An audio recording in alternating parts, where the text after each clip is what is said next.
didn't know that was target. There was a lot of things going on in the world at that time. Hostages were being taken. I think there was an ambassador someplace that was seemed like under house arrest at one of the agencies or something.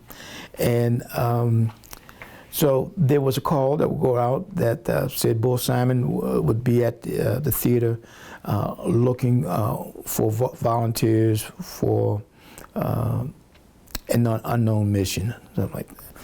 And so my Sergeant Major at the time, Hank Bailey, he said, "Hey, I would recommend you going," and especially Sergeant Major Davis, who played a big role into it.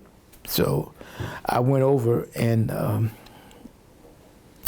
was one of the first to get my records, and I went over and got my records, and went to the first interview.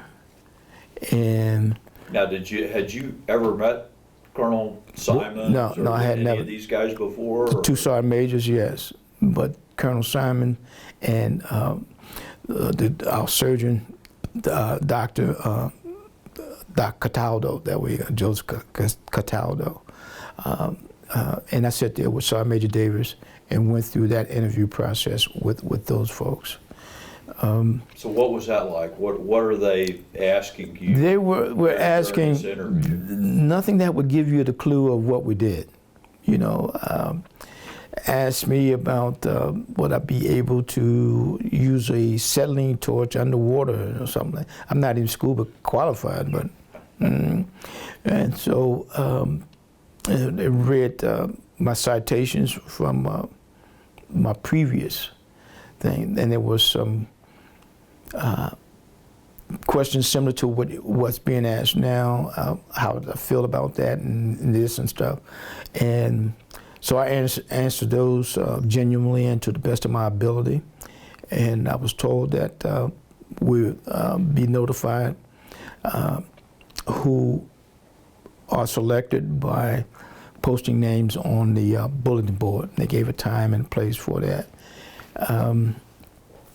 So in the meantime, another guy that's keep reoccurring in my conversation, Vladimir Jakovenko, John as we called him, came over to the house for lunch.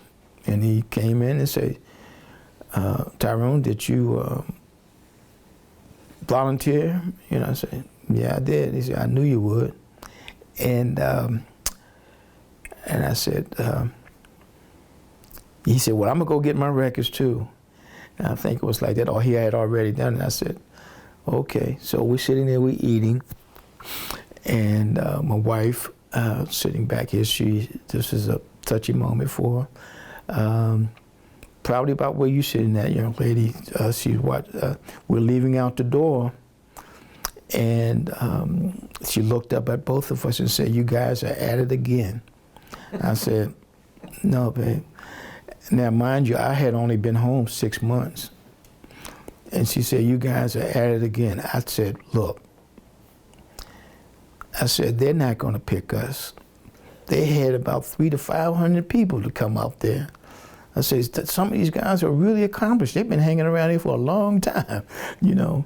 She says, "Watch what I say."